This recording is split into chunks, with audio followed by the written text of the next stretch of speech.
Hi guys, I'm Adam Wilborn from WhatCulture. And I'm Andy H. Matthews Bridge from WhatCulture. And coming up today, we're going to tell you all about Vickie Guerrero debuting for AEW as Nyla Rose's manager. On top of that, we've got an update on Kairi Sane leaving WWE. And on top of that, we've got an NWA champion teasing jumping to AEW. Plus, Chris Jericho shoots on the Wednesday Night War ratings, the reason why Tony Schiavone wasn't on last night's Fight for the Fallen, and a former NXT talent was on last night's AEW. This is the news. Please, Adam, it's Schiavone. Anyway, let's kick things off. Vickie Guerrero is a thing in modern wrestling once more. She's in AEW as a manager. She's going to be managing Nyla Rose. This was revealed at Fight for the Fallen last night. So the previous week, Nyla Rose had cut a promo after killing a couple of jobbers, basically saying, yo, I'm getting a manager because everyone else who has a manager is doing really good, and I want a piece of that action. So she came out last night, interview with Dasha Gonzalez. I'm very sorry for using your WWE name. Little interview in the ring. Who's your manager? And Nyla Rose goes, well, I'm not going to tell you who my manager is. I'm going to show you. This music hits and it's got the excuse me in it. It's like perfectly obnoxious. Vickie comes out. She does the excuse me bit because of course she does. She cuts a quick little promo. She's talking about how everyone on the women's roster is lying to themselves. They would never cheat to win. But now Nyla Rose is here and she's going to take every opportunity you have ever dreamed of. So, it's an interesting move, I think, because Vickie hasn't been like a full-time TV performer since 2014, when she was first let go from WWE. She's been on AEW programming before. She's appeared, as part of a group welcoming the Inner Circle to the ring. I believe she's been in the crowd as well throughout the Empty Arena era. Mm-hmm. On top of that, she did a dark commentary gig last year in December, which she claimed got her kind of like blacklisted from WWE, which is very petty indeed, but, it's not going to be an issue now that she's in AEW. The pairing on paper is kind of weird, but you like to give things a chance. You don't like to poo-poo things at the very first thing and go, this is gonna suck, when you've only seen like 2 minutes of them together or whatever. I think Nyla Rose is great. Vickie Guerrero, like the excuse me bit is guaranteed heat every single time. So let's see how it pans out. I'm happy for Vickie on a human level for getting this gig as well, because it's a nice spot for her. Yeah, exactly. I think the best way to describe this is intriguing. I will not hear a bad word said against Vickie Guerrero. I think she was, like you say, the perfect heat magnet in WWE. And whenever she's done stuff with us, she's been nothing but lovely. Shout out to Michael Hamflett, who called this. And I should say also shout out to Michael Sidgwick, who called the whole Dominic Dijakovic, Keith Lee thing on NXT, which is kind of a weird reversal of things. And if you want to hear them talk more about that, WhatCulture Wrestling, wherever you get your podcast from, for our Wednesday Night War review, of course. There was loads of speculation about who was going to be Nyla Rose's manager. I know Awesome Kong was obviously suggested in amongst that. And like you say, fascinating to see how they handle this, because, of course, Vickie, when she was sort of in manager roles in WWE, it was always utilising power that she already had, whether she was SmackDown general manager or had the ear of someone higher up or whatever. So, intriguing to see how they're going to use this dynamic, but I'm excited, and I think it's the best for Nyla Rose to have a mouthpiece, and you can't look much further than Vickie Guerrero in my eyes. Yeah, it's just one of these things where, it's kind of come a little bit out of left field, unless you're Michael Hamflett and you've got your crystal ball and you can predict these things, but I think it's cool. I'm looking forward to seeing how it pans out. And look, if it doesn't work, AEW has been quite good at kind of altering things that don't work and breaking up certain things that aren't quite clicking as they'd hoped. If it doesn't work, I have kind of a bit of faith in them to go, hey, we need to do something a little bit different here. So let's see how it goes. Right, let's move on to a real juicy story today surrounding Chris Jericho, a.k.a. Le Champion, a.k.a. now the Demo God. He's such a prick. I love him. It's amazing. Last night on Fight for the Fallen, all that was advertised was Chris Jericho has something to say. And boy, did he have something to say. He talked about the fact he was the king of the ratings. He said, I also defeated Orange Cassidy and I also won the ratings. He sort of basically cut a promo using his and Tony Khan's tweets from last week. He pointed out that the 18 to 49 demo is more important than the overall viewership. I don't care about arguments about that in the comments. Let's just move quickly onwards. He said he'd never been defeated in that department. He was, as I said, the demo god. And then he cut a promo on Orange Cassidy saying he'd never face him again. Out came Orange Cassidy in the crowd. He did the old thumbs up, thumbs down gimmick. And Chris Jericho, Santana, Ortiz, and Jake Hager got doused in orange juice. And it was just wonderful, especially because Jericho then had to work on commentary for the rest of the show and just would not stop complaining about it. Yeah, covered in orange juice, all sticky, icky. So there's quite a bit to kind of unpack here. I'm not going to go too deep into it because a lot of people get really annoyed by this stuff, but he's right. The demo is the more important metric. It's why TV shows are ranked by the demo and not overall viewership, and why Advertise moved away from viewership and towards the demo in 2002. There are quotes stemming all the way back with regards to that. People are willfully ignorant about the ratings battle, and it's kind of maddening. It's kind of why it's such a tedious thing to talk about a lot of the time. But the reason that this is pissing so many people off is because he's right, and a lot of people don't want to accept the fact that the industry views this metric as better or more valuable or whatever than the other one. Either way, very entertaining. Demo God is very funny. I laughed my face off. My wig blew clean off my head, and I don't even wear a goddamn wig.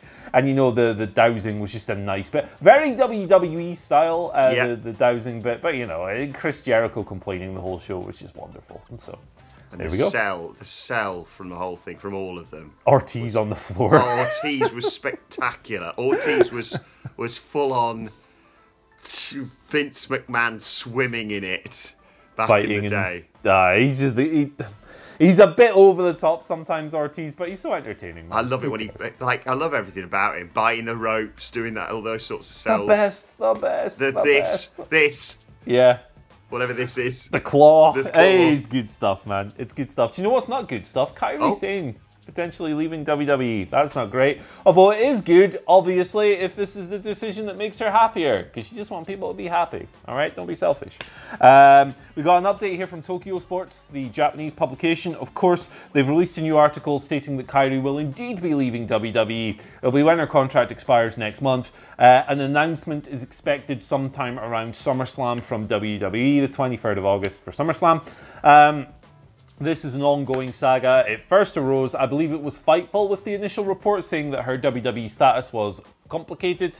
This was followed up a few days later. Dave Meltzer, Wrestling Observer, saying Kairi's going back to Japan. She wants to be with her husband. WWE have offered her an ambassadorial position, but she'll probably just wrestle for another year and then call it quits on professional wrestling.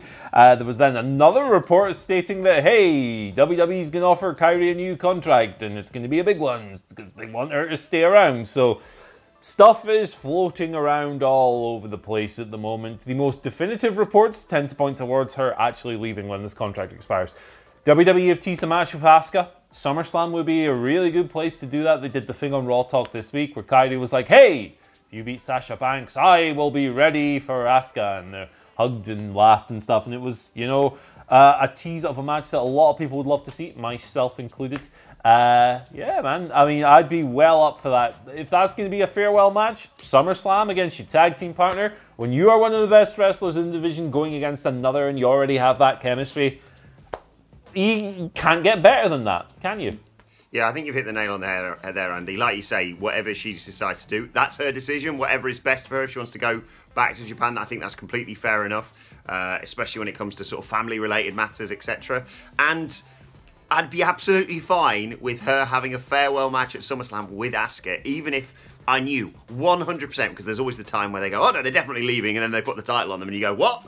Even if I knew 100% guaranteed Asuka was going to win that match, it's Asuka versus Kairi Sane in Kairi Sane's farewell match. They are going to put on an absolute clinic. I'm fine with that. I'd much prefer that to Asuka versus Nia Jax, for example. So, yeah, it's her decision.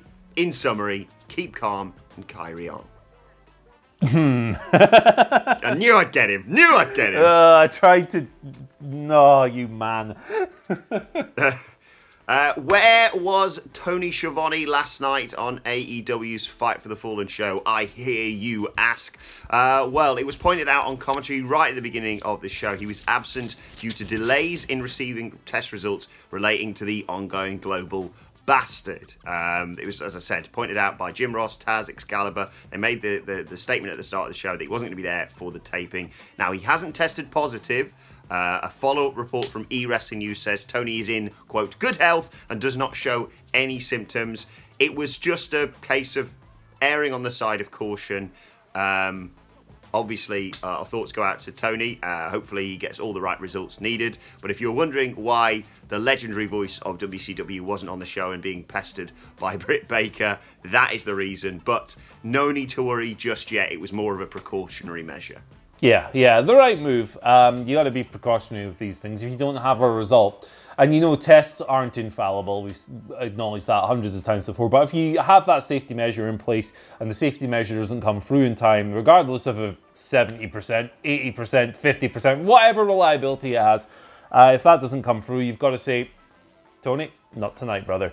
So the right move has been made there. Hope it comes through negative. Hope Tony's okay. Sounds like he is. Sounds like he's asymptomatic.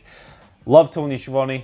He's like everyone's just beloved wrestling uncle on these shows. He's so excited by his passion and enthusiasm for the product really comes through as he's sitting there watching it, and it reflects with the viewership. And it's a nice dynamic with him, Jim Ross, and Excalibur, and Taz, of course, when he steps into the booth. So yeah, man, just hoping the best for Tony. Yeah, exactly. Man. Fingers crossed for Tony. And if you miss him, go and watch the Puppy Battle Royal. Some excellent calls on that. There you go. Some of the best work of his career, and indeed the best match in AEW history.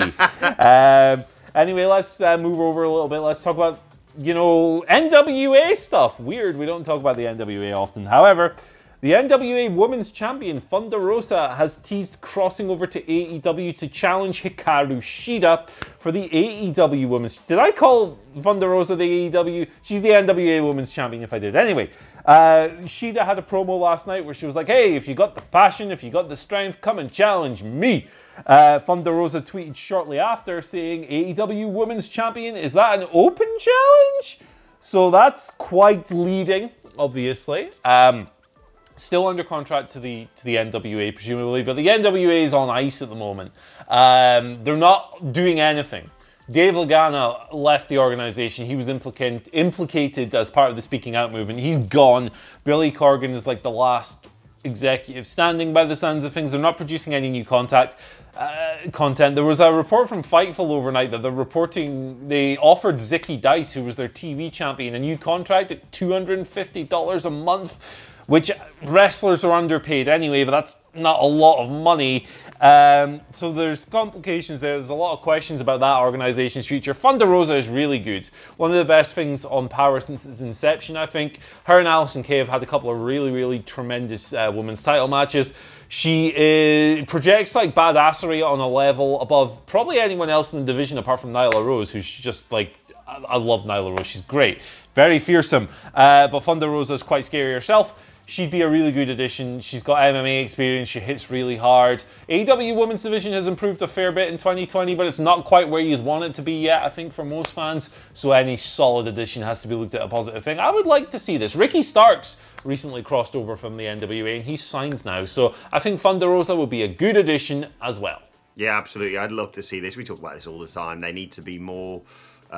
open, I'd say, a lot of wrestling promotions to working with each other, especially in the wake of this ongoing global bastard. And yeah, Thunder Rosa versus Hikaru Shida would be an absolute barn burner. And Cedric points this out a lot, that AEW are regularly putting on matches where you go, well, neither person can really lose this, and yet they also still have a definitive finish without really too much shenanigans. So I'd be fascinated to see what they did with that.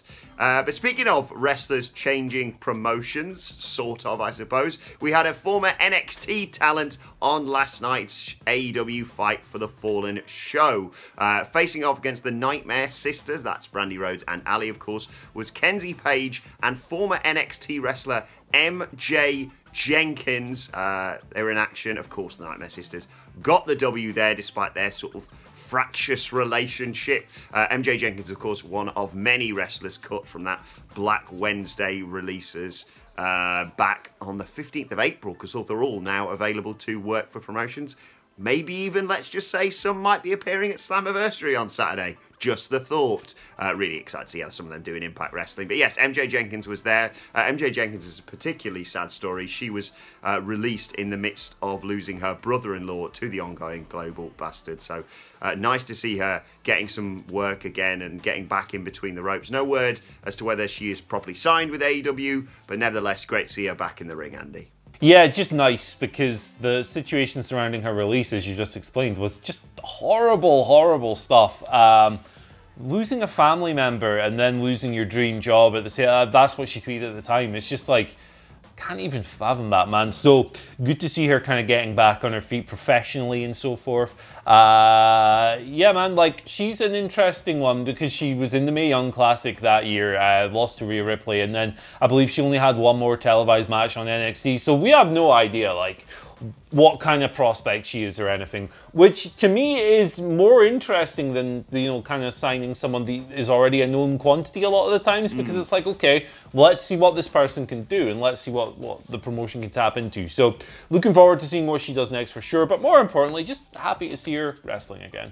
Yeah, showing great deal of potential alongside Kenzie Page, was it? Yeah, Kenzie Page. In the match last night. So excited to see what happens with the both of them going forward. Right, let's move on to your Twitter questions at WhatCulture WWE. Of course, if you want to get in touch with us. First question today comes from Marlon Stewart, who says, now that I've predicted that the Psycho Scotsman will return at the Horror Show, it's this Sunday, don't forget, join us for the live stream, I now predict a turn from Dominic on Mysterio. Any thoughts on this? Loads of speculation about this, Andy. It would be a rather extreme turn because for a number of reasons. I mean, obviously going from babyface to heel, but turning on your own dad is rough, like in the first place, but turning on your own dad and condemning him to have his eye being pulled out is really, really extreme. However, it's a storyline development that I think a lot of people would call, and I could certainly see it happening. I don't know if it will, but I could see it happening. Do you get it? Eye stuff. Yep. Well, the thing is, I've seen people suggesting that potentially we could see Dominic join Seth as sort of like a last resort, like he doesn't want to, but he has to join Seth. But then when I asked them, right, how would that work in the concept of the match? Because yes, in a normal match, if you say, look, if you join me, I won't, you know, stomp on your dad's head again or whatever, that's one thing. You still have to win the match by removing an eye. What, is Seth going to pull his own eye out? What's happening? What is going to happen in this match? I'm morbidly fascinated. But yeah, I do see potentially Dominic joining Seth's weird cult, if just to bloody lighten up his promos. Yeah. It's so dull at the moment. Yeah. Blah, blah, blah. Greater good. Blah, blah, blah. Say something new. Yeah, exactly. Second question today comes from CR, who says, we haven't seen Working Man Otis in a while. Think this could be an effort to have him show up at the end of the Swamp match with a ref to become champion and get the belt out of the Braun Bray story entirely. Now, a lot of people, obviously, Andy, assuming that we are heading towards SummerSlam with The Fiend and Braun Strowman, because there's no Universal Championship even on the line in this weird Swamp match. But that could be a curveball, couldn't it? It could be, although there is an outside chance, well, I guess it's not even really an outside chance, that Otis's absence from television, along with, what, like 20 other people at the moment, it's crazy, has more to do with the testing that's recently happened, because it coincided with that. That's just, you know, a theory that it could be. But yeah, that might be a spot for a man. Otis is exactly the kind of human being I can imagine rising up from a swamp with, like, stuff. What's in a swamp these days? Alligators in his beard? Frog spawn? I don't know. Frog spawn, yeah, newts, I don't know. Dogs, just stuff attached to him, and then winning with a splash into the custard. We need to re-educate you about swamps, mate. Yeah. Shout out to Michael Hamlet, though. I do believe he's writing an article about some, you know, possible permutations at the Horror Show at Extreme Rules. Almost forgot the name of it there. And there is an image that has been made for this that I don't know whether it's up or not yet, but go and check out whatculture.com and Michael Hamlet's articles, because it looked sensational when he shared it with me yesterday. Final question today comes from Nathan Anderson, who says, if Phil Chambers released a cover album of wrestler themes, what would your top picks be to go with him doing Reigns and Sasha Banks? I'd pick Teddy Long's theme for the hope that he'd do the long dancing, or Hissing Orton's theme? Oh my goodness gracious me. Rob Conway's old theme. Just look at me. That sounds nothing like it, but if you haven't heard that theme, pause this, open a new window, watch that, and then come back. And just, it's the best and the worst, and it is probably the most funny song I can imagine Phil singing in my head, on his boat as well. Just, it'll be good. What else could we have in there? You've made me think of American Males, so we're going to have that in there. You have to have Judas. It's the best wrestler theme right now. Let's chuck in, obviously, Too Cool, because it's Phil. Right to Censor, and Molly Holly, because he's got a bit of a thing for Molly Holly. Bless him. Alright, let's move on to today's, and finally, it's very rare that we have this, a tweet from new friend of the channel, except I think Phil Chambers, although who knows, they may be still planning on doing that weird sort of travel documentary series together. Tama Tonga! Very good time to be a member of Bullet Club right now, of course, with Evil being a champ. Still can't quite believe I'm saying that. But they're trying to think of new names, Tama, for this era of the Bullet Club. It's an era with Evil, of course, as the champ, as I said, with Dick Togo by his side. Tama Tonga suggesting, could this be the Evil Dick era, Andy Murray? I mean, if their tag name isn't the Evil Dicks, I am cancelling my New Japan World subscription immediately. Oh, it's so childish that I enjoy stuff like that. Right, let us know your thoughts on that and the songs that Phil needs to cover on his wrestling album in the comment section below. Don't forget to like, share, and subscribe. And subscribe to What Culture Wrestling, wherever you get your podcasts from, for daily wrestling podcasts. Myself and the Dudley Boys reviewing the Wednesday Night War a little bit later on today. Plus, you can let us know your thoughts and Twitter questions on Twitter at WhatCultureWWE. Watch there, follow both of us. You can follow Andy Murray at... You can follow me at Andy H. Murray. The H stands for Here's Our Dog. Follow me at Adam Wilbur. Follow us all at WhatCulture WWE. But for now, my thanks to Andy Murray. Good boy. Thanks to you for watching. And we'll see you soon. Woof.